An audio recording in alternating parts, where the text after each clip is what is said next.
Is your editing showreel stopping you from making money? Well, I've spoken to over 100 editors in the past 12 months, and most of them are making the exact same mistakes that kill their chances of booking five-figure editing projects. So in this video, I'm going to review 3 editors and show you what those mistakes are and how to fix them using the same principles that made me over $1 million from editing by the age of 30. All right, let's start with Doug. So I've actually gotten to know Doug a bit, and he's a wonderful guy. He's been working as a photographer and filmmaker, but he wants to transition into full-time freelance editing next year. So let's start by taking a look at his portfolio website. Here it is. Now, the first thing I notice is the site looks professionally designed, which is great. The images are really beautiful. Obviously, Doug has a great eye with his photography background. Now, let me scroll down a bit. Okay, here it says film, photography, editing, and coffee. And this brings us to the first main problem with Doug's site and his business. If I'm a potential client looking for an editor and I'm looking at this site, I'm immediately asking,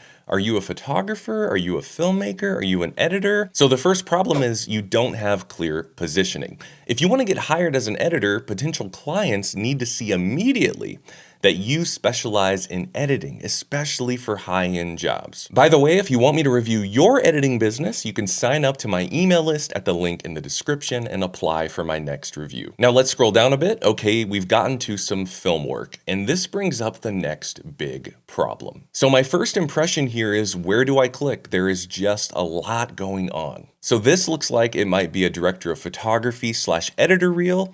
That's pretty unclear positioning, which was kind of part of the first problem. This looks like one of Doug's personal YouTube videos. And down here, this might be some sort of commercial. So here's what I do to fix your positioning and your portfolio issues. I would make a new simple one-page portfolio site just for editing work, so it was obvious you specialize in editing. And on that page, I just want to see a clean headshot, a very short bio that's just focused on editing, and of course, your portfolio. Next, I'd create 2 show reels, one labeled narrative and one labeled documentary, since that's the type of work you want to do. And each of those reels should just be clips, 2 to 5 minutes max of your very best work in each category. And I wouldn't embed them via YouTube links. I would embed them natively so you can use a nice big beautiful thumbnail with a clear label that says narrative reel or doc reel, so I know exactly what I'm clicking on. That will really clean up your portfolio, and your ideal customer within seconds will know exactly where they need to click so they can watch some of your work and hire you. But after emailing with Doug, I realized his positioning and portfolio were not his biggest problem. When I asked how many people he reaches out to each month, Doug said 0 to 1, and he mostly gets his business through word of mouth. Now, word of mouth is great because that means you're over-delivering for clients and getting them to recommend you, but it shouldn't be the only way. So problem 3 is that you're not consistently reaching out to potential clients. So here's a challenge for you, Doug. I want you to reach out to 25 people in the next 2 weeks, and these can't just be random people or a mass email. I want you to research them, and I want them to be targeted based on exactly the type of work you want to provide. So I want you to send them custom clips reels like you've already started making, hopefully, for your new portfolio website. So if they're narrative filmmakers, send them your narrative reel. And if they're doc filmmakers, send them your doc reel in a single, simple, easy to click link. So solution 3 is consistent targeted outreach. And this is not just about making money, because I know Doug in particular, like a lot of us, he cares a lot about finding clients who he creatively jives with. And here's the thing. Your dream customers are out there, you just haven't met them yet because you're relying too much on word of mouth and not putting in the hard work of outreach. Next up is Pierre. I've also gotten to know Pierre. He's a very talented editor, also a great guy. And right now he's editing a lot of corporate videos, but he wants to do more work with ad agencies. So let's take a look at his portfolio site to see what's going on. The first thing I read here is freelance branded and corporate video editor. Now, if Pierre's goal is to move into ad agency work, this positioning statement here is actually working against him. So the first problem is the wrong positioning for your goals. Agencies are going to be put off by the words corporate editor. They want a high-end editor focused on commercials and maybe branded docs as well. Now we have some portfolio pieces here, so let's take a look. Okay, this first project looks like a commercial for Airbnb. That's nice. That's going to be helpful for who he wants to target. But this next one is more of an interview style corporate piece, so that's very different.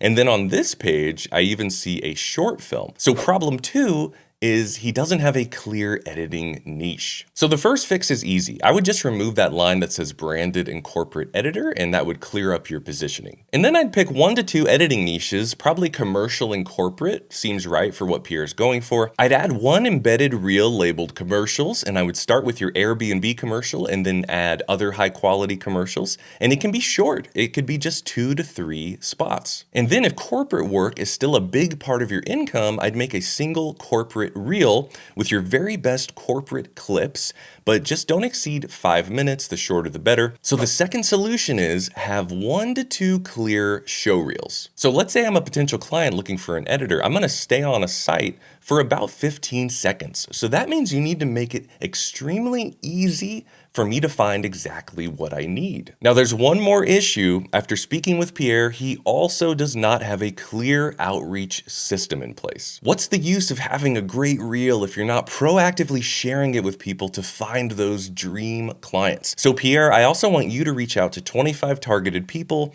with those new show reels you're gonna make. So the solution here is consistent targeted outreach. And if you want me to review your editing business, click the link in the description to sign up to my email list where I ask people to apply for these reviews. And finally, let's talk about Vlado, another great guy I got to communicate with over email. And as I open up his site, there's one thing I really like right away. The headline says editor. I also like his URL is his name. I highly suggest getting a domain name that is simple and focused around your name so you start to build a personal brand. But as I click around his site, I'm noticing his first problem. And I would say the user experience is lacking. First, all of your work is embedded from YouTube, and this doesn't have the most professional feel. And also, you can't control the thumbnails. They just come straight in from YouTube, and you also can't control these overlays. So I'd rather your work be embedded where you can select the thumbnail and make clear labels on everything. And then on this page, I see an ad for the hosting platform, and that probably means you're on the free plan. Well, I would definitely upgrade to give your users a more streamlined experience. Now here's something I really like. So you have an editing reel page and you have a single editing reel embedded. This is much more along the lines of what I want to see on portfolio sites. I would just simply embed it natively so you can put a nice thumbnail and a clear label. Now I'm not going to play Vlado's full commercial reel, but I did take a look and it's really good. It has some really strong work, but there's a few things I wanted to point out. This first commercial looks great, very pro, very funny. But the second spot, I'm going to be honest, it felt a lot like a spec commercial to me, so I would cut that out. Now, I really liked the last spot you had on your reel. I would consider moving that to the front or maybe the second spot. So your second problem was not starting your reel with your very best work, and that's a simple solution. You can get some outside perspective on your reel for ideas on what to cut and how to order it. And if you make those small changes to your reel, it may be the only clickable reel you need on your website. So guess what problem 3 was for Vlado? You are correct. It's no outreach plan. Right now, Vlado relies on word of mouth and Instagram, but again, that's not enough. You can make all these changes to your portfolio site, but honestly, there's almost no traffic going to it. So I want you to take your revised commercial reel and send it out to 25 targeted people who need the types of commercials that are on your reel. Track your data and see what happens. Then you can tweak your approach to improve your response rates every time. Vlado also asked me if it was possible to break into other markets like the US since he's abroad. And I think it absolutely is. I think remote editing is highly accepted in the US and in other countries.